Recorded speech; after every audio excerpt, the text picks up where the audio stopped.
la voie de la vérité et de la vie avec l'apôtre Joseph. Dieu a tendu ses deux mains.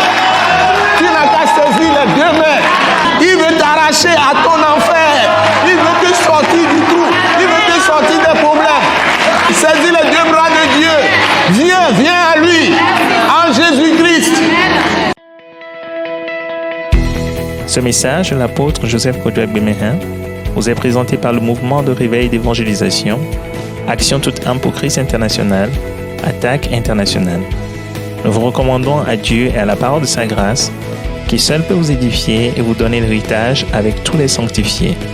Soyez bénis à l'écoute de la parole de Christ.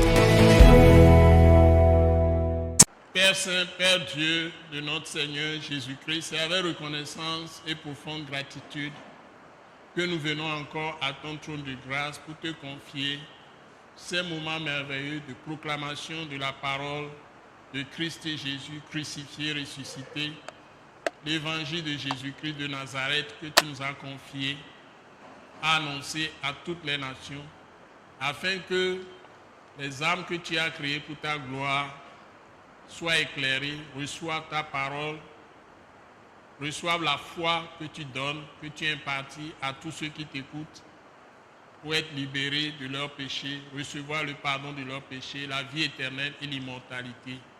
Entrer dans le royaume de Dieu que tu donnes à tous ceux qui croient en Jésus-Christ de Nazareth. Père Céleste, nous voulons te dire un grand merci. Nous te confions ces moments merveilleux. Nous prions pour toutes les personnes qui nous suivent en ce moment.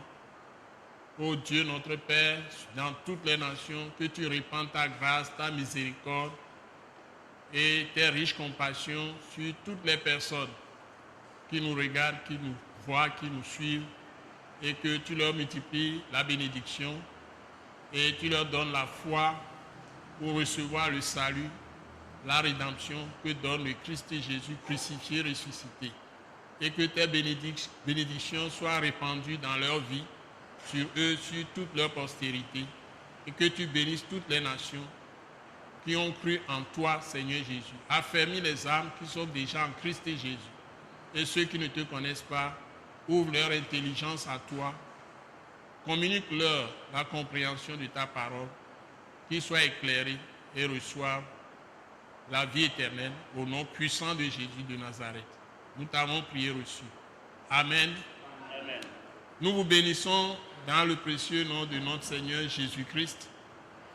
Nous sommes de l'Attaque internationale, un mouvement de réveil d'évangélisation que nous appelons Action tout âme pour Christ international.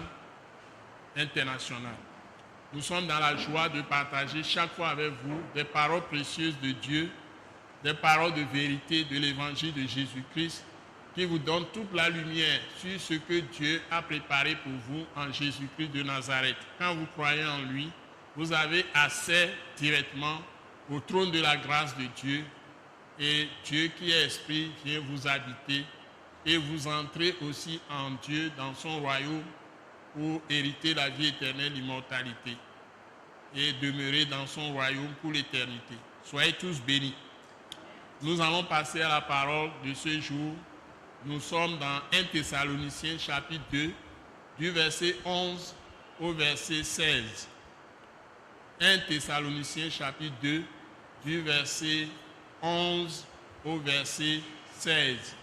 Nous allons demander à notre sœur bien-aimée, Maman Grace Ginette, tu vas nous lire ce texte de 1 Thessaloniciens chapitre 2 du verset 11 à 16.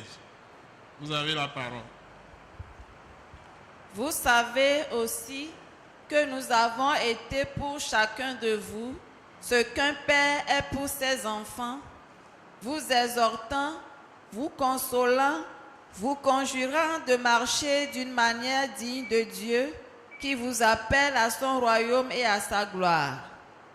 C'est pourquoi nous rendons continuellement grâce à Dieu de ce qu'en recevant la parole de Dieu que nous vous avons fait entendre, vous l'avez reçue, non comme la parole des hommes, mais ainsi qu'elle est véritablement, comme la parole de Dieu qui agit en vous qui croyez. Car vous, frères, vous êtes devenus les imitateurs des églises de Dieu qui sont en Jésus-Christ dans la Judée, parce que vous aussi, vous avez souffert de la part de vos propres compatriotes les mêmes maux qu'elles ont souffert de la part des Juifs. Ce sont ces Juifs qui ont fait mourir le Seigneur Jésus et les prophètes, qui nous ont persécutés, qui ne plaisent point à Dieu et qui sont ennemis de tous les hommes, nous empêchant de parler aux païens pour qu'ils soient sauvés, en sorte qu'ils ne cessent de mettre le comble à leurs péchés. Mais la colère a fini par les atteindre. Amen. Amen. Amen. Amen. Amen. Amen. Amen. Le Seigneur a de précieuses vérités qu'il veut nous transmettre dans ce passage que je veux partager avec vous. En tant qu'apôtre de Jésus, mon nom c'est Joseph Kodjo Agbemehin. Nous avons la joie de partager ces paroles précieuses avec tous ceux qui nous écoutent, surtout ceux qui connaissent déjà le Seigneur, pour qu'ils aient vraiment de l'espérance. Ils aient la force de continuer à persévérer dans leur foi de Christ Jésus crucifié et ressuscité pour leur salut. Donc vous qui êtes des enfants de Dieu, quelles que soient vos souffrances, vous êtes vraiment bénis au nom de Jésus de Nazareth. Comme il est écrit dans ce passage, vous êtes vraiment des gens très précieux pour Dieu. Soyez tous bénis. Et ceux qui vont vouloir décider ce jour de croire en Jésus-Christ, je voudrais vous assurer que vous faites la bonne décision. Vous faites vraiment le bon choix, que vous ne regretterez jamais. Nous allons reprendre le texte, Maman Grace, verset par verset. Tu me lis d'abord. Toujours, nous sommes dans 1 Thessaloniciens chapitre 2, à partir du verset 11. Donc, le verset 11. Vous savez aussi que nous avons été pour chacun de vous ce qu'un père est pour ses enfants. Donc, ici, une première vérité que l'apôtre Paul annonce par la puissance du Saint-Esprit, c'est l'Esprit de Dieu qui nous révèle cela à travers cet apôtre. Plus loin, il va bien expliquer sa pensée.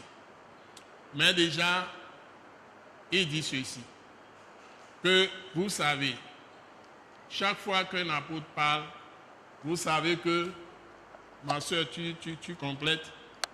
Que nous avons été pour chacun Que de nous vous. avons été pour chacun de vous. Ce qu'un père est pour ses enfants. Ce qu'un père est pour ses enfants. C'est ça, les pères. On a besoin d'avoir des pères dans les nations. C'est Dieu qui peut choisir des pères qui sont des gens qui encadrent des enfants de Dieu, qui leur permettent de découvrir véritablement les secrets, les mystères de Dieu, c'est-à-dire les comprendre. Donc, vous savez que nous avons été pour chacun de vous ce qu'est un père pour son enfant. Continue. Vous exhortant, c'est la première chose. Invitez les gens à pratiquer les bonnes paroles de Dieu que le Christ Jésus nous a données par le Saint-Esprit. Parce que Jésus a dit avant de partir qu'il enverra un autre consolateur, c'est-à-dire un autre qui est exactement comme lui-même, qui leur apportera tout le soutien que Dieu veut leur donner. C'est ça le Saint-Esprit. C'est l'Esprit de Christ. On l'appelle encore l'Esprit de Jésus, l'Esprit de Christ, l'Esprit de Dieu, qui est le Saint-Esprit qui maintenant dirige tous ceux qui croient en Jésus. Donc, les Anglais l'appellent helper, c'est-à-dire Dieu qui se fait notre aide. En d'autres termes, c'est comme si Dieu se fait nos serviteurs ou nos servants. Ou bien, notre serviteur, notre servant. Dieu vient nous aider à faire tout ce qu'il nous commande de faire, en nous habitant et en nous plongeant en lui-même parce qu'il est esprit. Et avec la parole que Christ a donnée, Jésus nous a révélé, toujours par le Saint-Esprit, qui sont des paroles écrites. Dieu se révèle en nous maintenant et devient esprit et vie en nous. C'est ce que Dieu a dit. Il a dit, Jésus-Christ a révélé dans Jean 6 que les paroles qu'il donne, que nous écoutons, sont esprit et vie. Donc, Dieu vient en nous à travers ces paroles écrites si nous les considérons et si nous les prenons exactement comme les Thessaloniciens l'ont fait, comme la vraie parole de Dieu. Parce que les gens, certains sont des faux docteurs, des faux théologiens, des gens qui ont plongé l'Église dans l'égarement. Ils prétendent que Dieu est dans la parole écrite, mais la parole écrite n'est pas Dieu. C'est la parole écrite qui révèle Dieu, qui manifeste Dieu. Dieu est dans sa parole écrite. Ça devient esprit et vie en nous si nous y croyons. C'est ça la clé. Donc vous ne pouvez pas lire une parole dans la Bible et puis vous négligez. C'est l'histoire de Dieu qui s'est révélée aux hommes et comment les hommes ont vécu en sa compagnie. Ou c'est l'histoire des gens qui ont marché en compagnie de ce Dieu invisible. Donc, Dieu se manifeste en eux et à travers eux. Et il va le faire de notre temps. Donc, ce n'est pas comme un livre de romans qu'on a écrit, un roman que vous lisez, ou bien un livre de grammaire ou de conjugaison, ou bien un livre tout court de littérature. Non, qui est une pensée humaine. Ici, vous avez des mystères qui sont cachés dans des paroles écrites et l'Esprit qui l'a révélé, quand vous prenez cette parole pour obéir à Dieu, Dieu se met à se manifester à vous. Et peut venir, quand vous lisez, après vous couchez, peut venir dans l'Esprit maintenant, vous parler dans votre sommeil, ou bien même quand vous prenez des paroles ici, vous les mangez, vous les étudiez, vous les mangez, et vous priez avec exactement les mêmes paroles, vous apprenez comment prier. C'est pourquoi il y a les psaumes. Vous apprenez comment vous pouvez vous adresser à Dieu à travers sa propre parole. Et vous l'utilisez pour prier. Dieu va venir à vous et il va vous parler. Vous pouvez être à l'état de veille. Vous pouvez tomber immédiatement dans une vision. Vous allez entendre la voix de Dieu. Il va vous parler directement dans votre cœur. Vous allez entendre sa voix clairement. Moi, je l'ai entendu. Donc, il peut vous parler et vous entendez la voix de Dieu clairement. Et il peut vous conduire toute votre vie en vous parlant à travers sa parole. Il se révèle dans sa parole écrite qu'on appelle la Bible.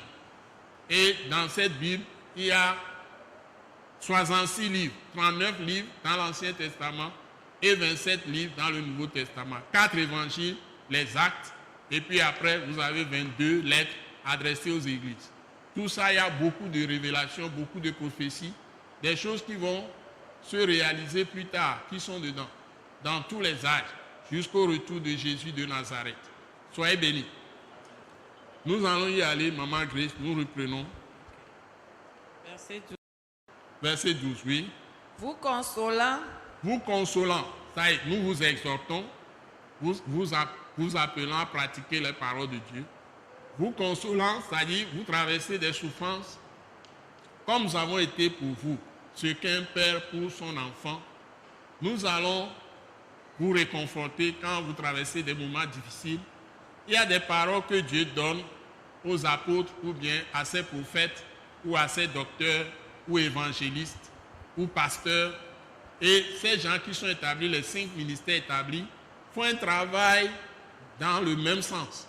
C'est-à-dire vous consoler, vous exhorter, vous rappeler les choses de Dieu pour que vous les pratiquiez, les paroles de Dieu, et vous encourager à persévérer dans votre foi, vous fortifier par des paroles, mais aussi quand vous traversez des difficultés, être à vos côtés pour vous consoler, porter les fardeaux avec vous, tout ça, réconforter. C'est ça, consoler. Continuons. vous conjurant de marcher d'une manière digne de Dieu, Vous conjurant de marcher d'une manière digne de Dieu. Donc, en insistant sur l'importance de continuer à obéir à Dieu, à rester toujours dans ses paroles. Les paroles écrites qui deviennent vie et esprit, ou bien esprit et vie en vous. et vous persévérez dans ses paroles. Tout ce que Dieu a dit, a promis, va se réaliser dans vos vies. Donc vous avez besoin des pères, des apôtres ou même des pasteurs, des docteurs de l'église, surtout ceux-là, ils sont les plus établis dans l'église pour vous, les prophètes, pour vous exhorter, vous consoler, vous affermir dans la foi, vous expliquer les choses, vous enseigner. Tout ça, ça fait partie de ce ministère, de ces ministères établis que j'ai cités. Apôtres, pasteurs, docteurs, évangélistes, prophètes, ils travaillent tous ensemble. Allons-y. Qui vous appelle à son royaume et à sa gloire. Il y a les évangélistes aussi. Donc Dieu vous appelle à son royaume et à sa gloire. Donc l'objectif, c'est de vous conduire pour que vous soyez pleinement établis dans le royaume de Dieu. C'est-à-dire que la Bible dit, quand il vous délivre du péché, il vous délivre aussi de la puissance de Satan, de la puissance du diable. Le serpent ancien ne peut plus contrôler votre vie si vous êtes vraiment en Christ. Ceux qui disent le contraire, ce sont des menteurs.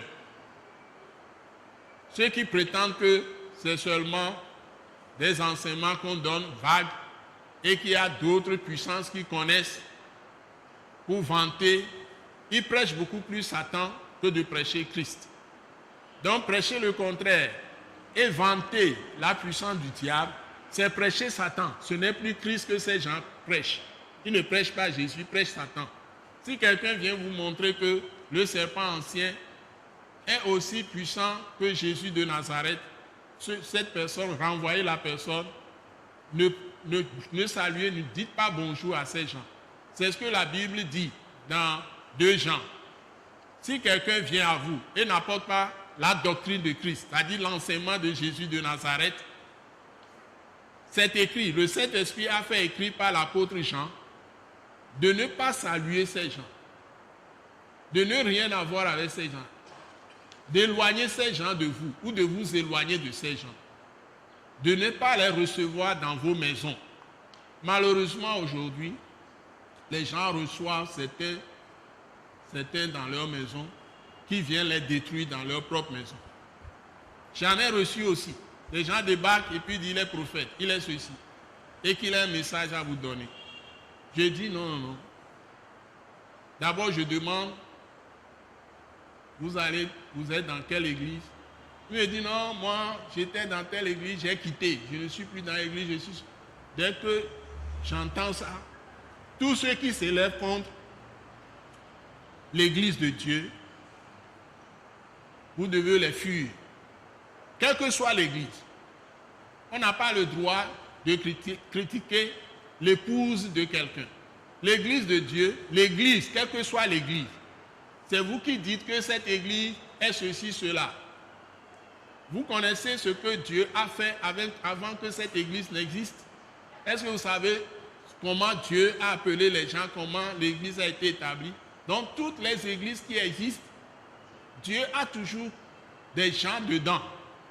C'est ce que l'Apocalypse nous révèle. Il y a toujours des gens qui sont en communion avec Dieu, même en étant dans une église qu'on peut estimer fausse. Donc on ne doit jamais s'élever contre une communauté chrétienne. Ça, c'est la plus grave erreur aussi que les gens font. Parce que c'est l'église de Dieu, après tout. C'est tout le corps de Christ qui doit être respecté. On ne doit pas fermer certaines églises, laisser d'autres églises ouvertes. Ou bien on ferme tout, ou bien on ouvre tout. C'est ça qui est conforme à la vérité. Donc, on ne peut pas juger les choses de Dieu par l'intelligence humaine. Donc, on doit pouvoir comprendre que là où les gens se réunissent, la Bible dit, c'est une promesse que Jésus a donnée. Là où 2 ou 3 se réunissent en mon nom, je suis au milieu d'eux.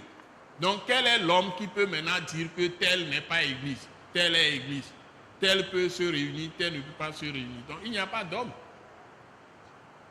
Mais si les hommes font ça, ils font ça à leur risque et péril. Maintenant, si les gens se suicident partout, les gens se tuent, les gens ont la malédiction sur leur vie, et il y a des choses dramatiques qui se produisent dans la société où on fait des choses comme ça, les gens ne doivent pas être étonnés. Parce que lorsque vous foulez aux pieds l'église de Dieu, vous êtes en train de persécuter le Christ Jésus. C'est ce qu'il a dit à Saul de Tarse qui est devenu Paul. Quand il persécutait l'église, quand Dieu a interpellé Paul sur la route de Damas, Jésus lui a dit, quand il a vu la glorieuse lumière en plein midi, la lumière de Christ Jésus est plus éclatante que le soleil. Et Saul de Tarse a demandé, qui es-tu? Il dit, je suis Jésus de Nazareth, que tu persécutes. Tu ne peux pas regimber contre les aiguillons, ça il ne peut pas lui résister. Il a saisi, il a fait de lui finalement le meilleur des apôtres. Qui l'a servi le plus, c'est l'apôtre Paul qui a servi plus le Christ. Plus que les apôtres qui ont été du vivant, qui ont été choisis du vivant de Jésus de Nazareth. Tous ceux qui connaissent la Bible savent cette histoire que je raconte. Donc, même Saul de Tarse tuait les chrétiens au début, mais Jésus est allé vers lui, l'a saisi. Donc, ce Jésus, il est le Dieu Tout-Puissant qui s'est manifesté dans la chair. Donc, si nous voulons fouler aux pieds son église, la Bible dit que l'église est l'épouse de Christ, de Jésus.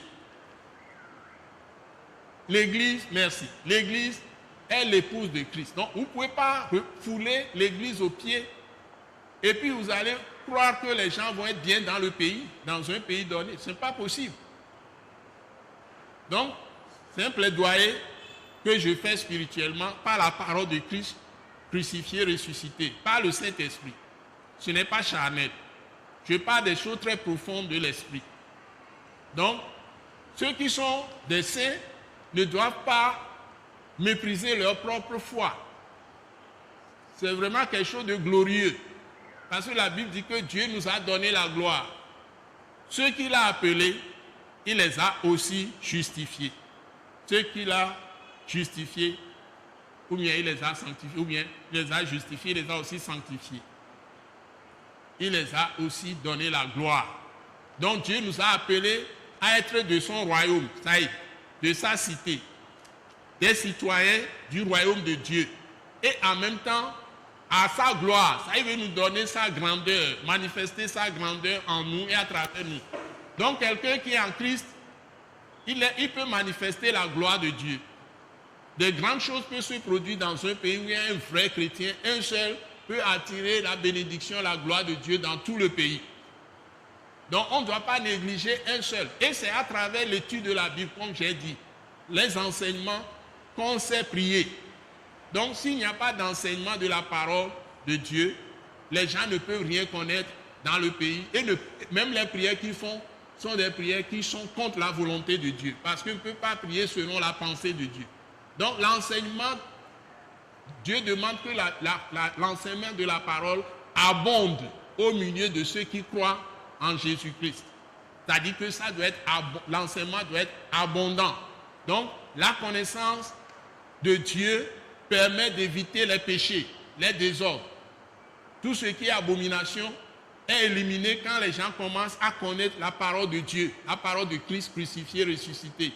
Quand les gens sont plongés vraiment dans cette parole et ils ont de la connaissance de la volonté de Dieu, l'Esprit de Dieu utilise ces paroles pour détruire les démons qui sont en eux, qui sont des serpents, et les chasse.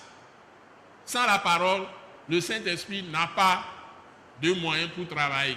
La Bible dit que la parole de Dieu, parole de Christ, est l'épée du Saint-Esprit, est l'épée de l'Esprit de Dieu. Donc sans la parole, on ne peut rien faire. On ne peut même pas prier pour être exaucé.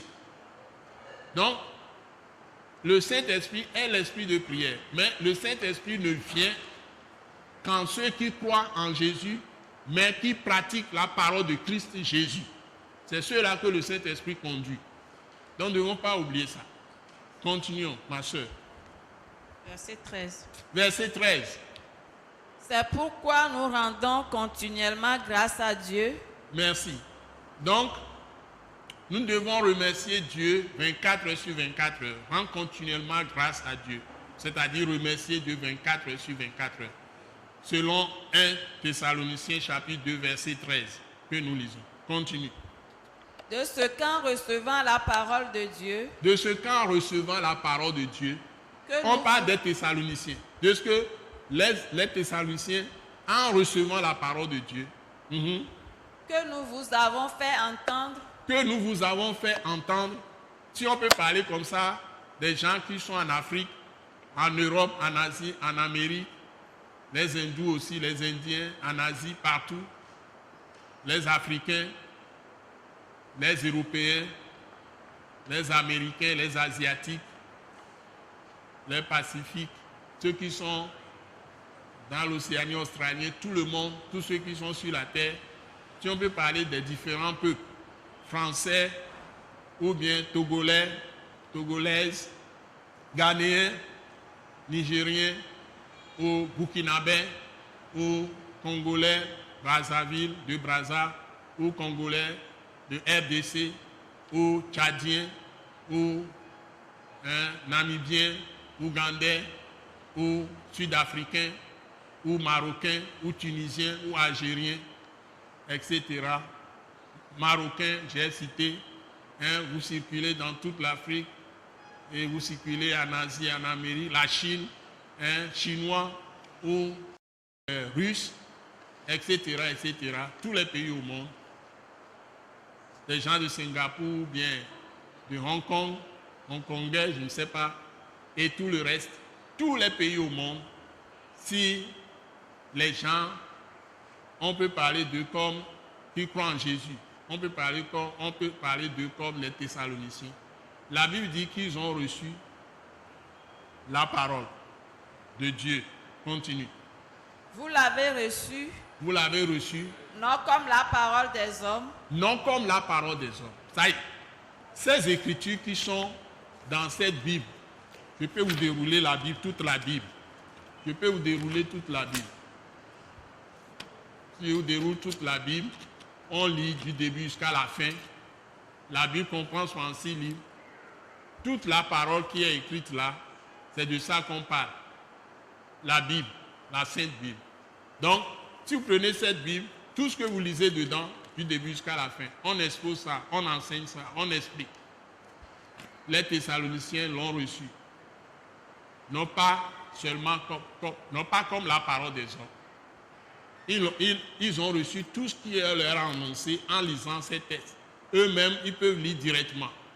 Quand vous lisez cette parole, ce n'est pas un roman, ce n'est pas de la littérature humaine. C'est une lettre d'amour que Dieu adresse aux hommes, cette parole.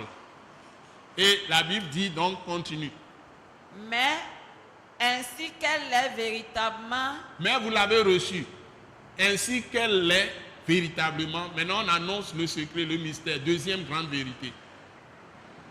Comme la parole de Dieu qui agit en vous qui croyez. C'est ça la clé.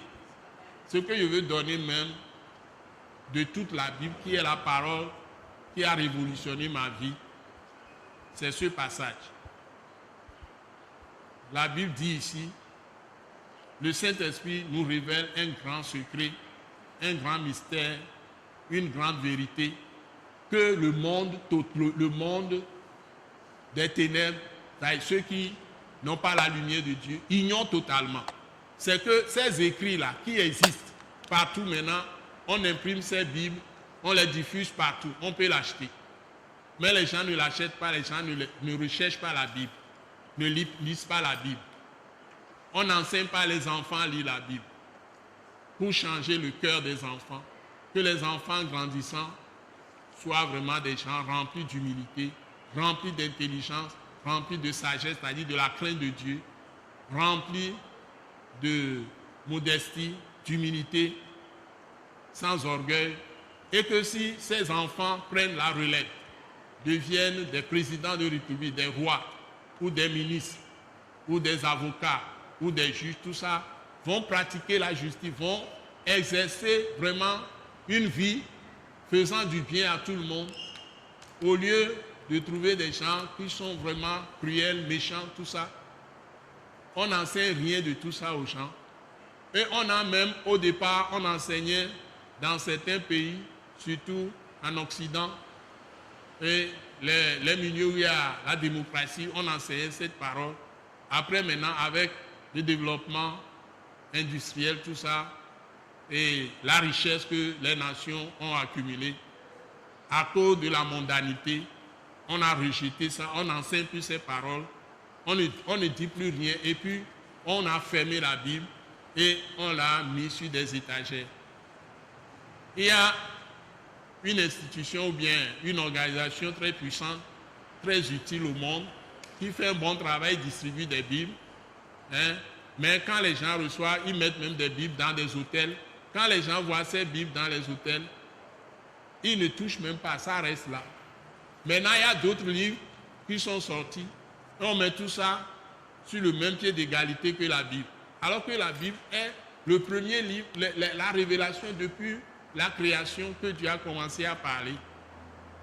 Et il a choisi une nation comme échantillon, Israël, pour se révéler.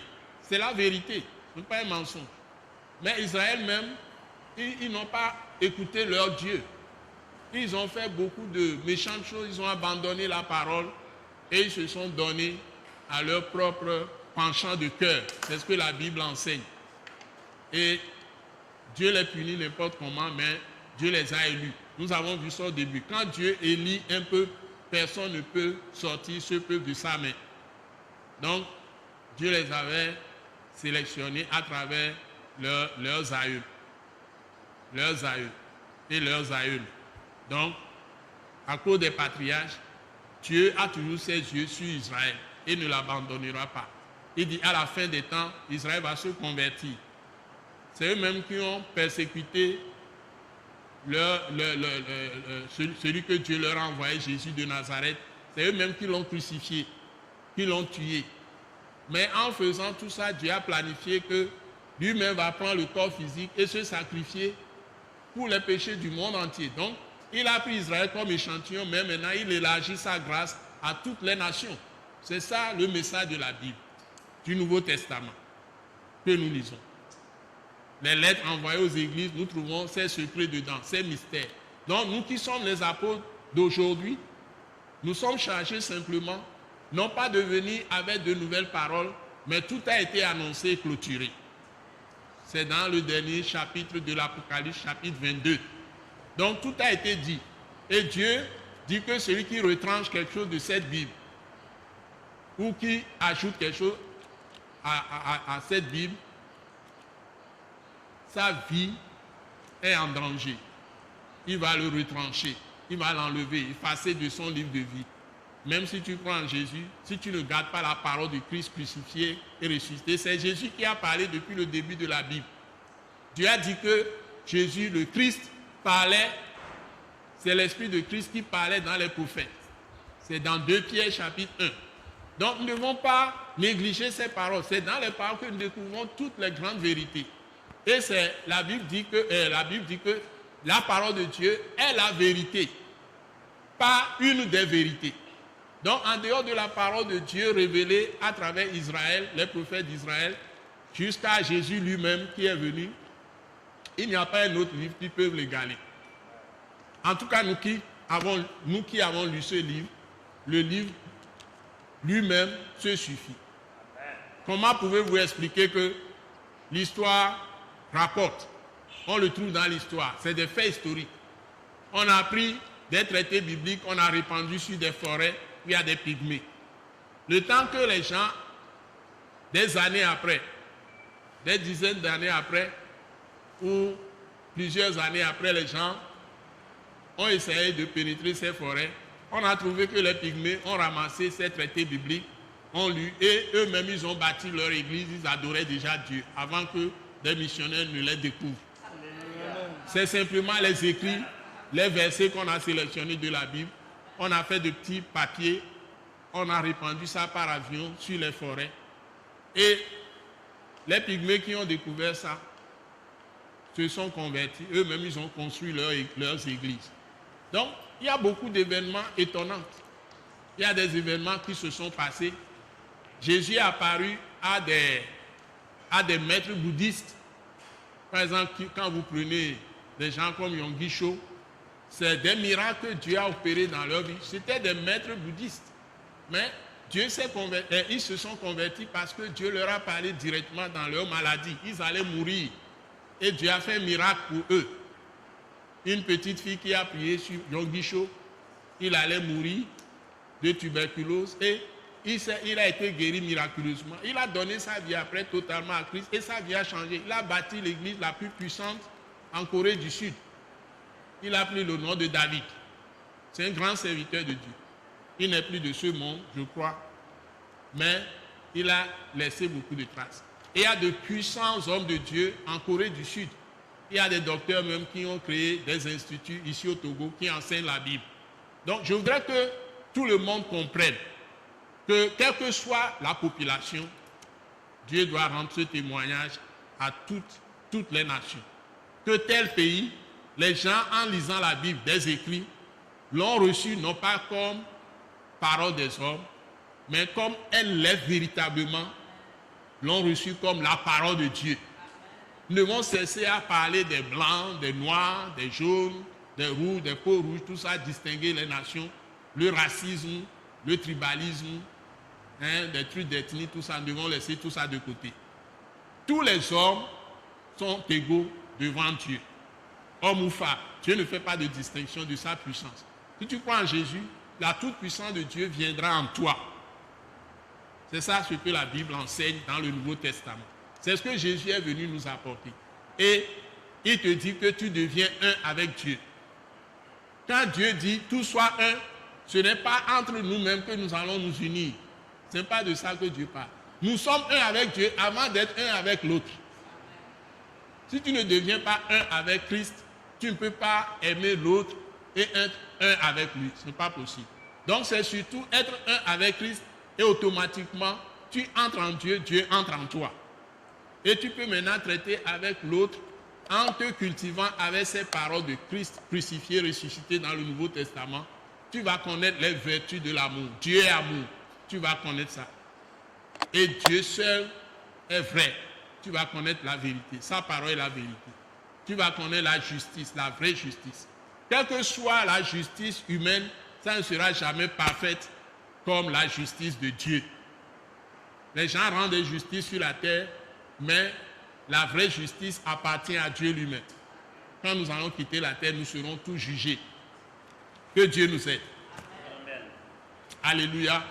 Mon cœur regorge de paroles. On ne peut pas tout dire. On a fini la lecture. Verset 14, c'est quoi? Car vous, frères, vous êtes devenus les imitateurs des églises de Dieu qui sont en Jésus-Christ dans la Judée, parce que... Attends. Vous voyez, quand l'église a commencé à Jérusalem, il faut voir comment la gloire de Dieu s'était manifestée. Des sacrificateurs, même il y a eu des souverains sacrificateurs, des gens se repentaient en masse. Les docteurs de la loi, les grands scribes, tout ça. Il y en a qui se sont convertis. L'exemple, c'est Nicodème. Les grands hommes de Dieu. Mais ils se cachaient parce qu'on les persécutait. On peut vous chasser même de la synagogue, les lieux de prière des Juifs. Donc, parce que les gens ont voulu dire que comment Dieu peut venir en un homme. Alors que Ésaïe avait annoncé tout ça. Les prophètes, tous les prophètes ont annoncé la venue de Christ. Mais les Israélites ont refusé, ceux qui étaient les grands docteurs en ce moment, qui détenaient le pouvoir politique, ont refusé. Donc, ils ont transformé la loi de Dieu que Moïse a donnée en autre chose. Ils ont falsifié les choses. Donc, ils faisaient du mal au lieu de faire du bien. Il y avait eu de bons rois, mais il y avait très peu de bons rois, mais les rois méchants étaient plus nombreux.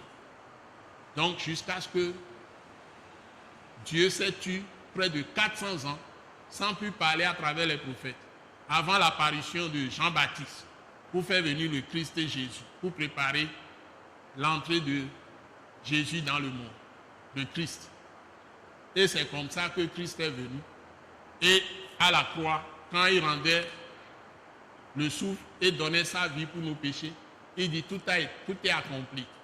Ça veut dire qu'il a fait tout ce qu'il faut pour que l'humanité tout entière soit totalement libérée du joug du diable, de l'esprit du mal. Et c'est ce qu'il a fait pour toutes les nations. Donc, il abandonne Israël qui s'est endurci, ne veut pas croire en lui, et il s'ouvre à toutes les nations. Maintenant, toute nation qui accepte Christ peut être là où va se trouver le quartier général de Dieu. Même un individu qui se donne totalement à Christ, qui croit vraiment en Jésus, sa maison devient le quartier général de Dieu. Amen. Votre domicile peut devenir là où le Père Céleste vient rester avec ses saints anges et toutes les nuits, Dieu tient des réunions dans votre maison. Amen. Je vous dis la vérité. C'est des mystères. Et Dieu va se manifester grandement à vous. Maman Grace, je te remercie, on s'arrête là. Que Dieu vous bénisse. Je crois qu'on peut s'arrêter. Alléluia. Donc nous rappelons que ces messages vont passer tous les dimanches sur la télévision Delta Santé. Vous nous suivez sur les fréquences locales, là où vous nous captez d'habitude, au Togo, pour nous suivre. Mais actuellement, vous pouvez nous suivre sur Canal+, sur satellite. C'est au Togo, vous pouvez suivre partout, dans tout le pays, de Lomé jusqu'à Saint-Cassé. Si vous allez sur l'Internet, vous allez nous suivre sur Canal+, chaîne 261. Soyez vraiment bénis. Et dans beaucoup de pays au monde, vous allez nous suivre aussi. Donc, les chaînes respectives, c'est les techniciens qui maîtrisent mieux ces choses. Mais nous avons le site web www.attaqueinternationale.org. Donc, vous pouvez voir toutes nos ressources, vous édifier. Donc, notre application mobile, vous pouvez avoir aussi accès à beaucoup de choses. C'est Attaque Internationale. Tout simplement, vous tapez et vous allez sur votre téléphone Android. Vous l'appelez aussi le smartphone. Hein, et vous pouvez vous taper Attaque Internationale et vous nous trouvez facilement. International, vous ne mettez pas E à la fin. Attaque Internationale collé. Et vous allez... Non, Attaque ATAC. 100 points quelque part. ATAC. Et puis vous tapez International sans E. Donc, et vous allez avoir toutes nos ressources. Soyez bénis. C'est tous les dimanches à 17h30 que vous nous suivez sur la télévision. Et le pasteur Philippe, qui est collaborateur avec moi, vous envoie, Philippe Agbemehen vous envoie souvent des liens pour suivre sur votre smartphone. Si vous avez votre téléphone, vous pouvez nous suivre partout. Quand vous allez sur Play Store, vous allez finalement trouver les liens, tout ce que nous communiquons. Soyez bénis. Amen. Soyez vraiment bénis. Amen. C'est la fin de disposition. Au nom de Jésus. Amen. Nous croyons que vous avez été bénis et édifiés à l'écoute de ce message et vous exhortons à persévérer dans la grâce de Dieu. Pour plus d'informations et pour écouter d'autres puissants messages, merci de nous contacter au numéro indicatif 228 90 04 46 70 ou de visiter le site web atacinternational.org. Soyez bénis en Jésus-Christ.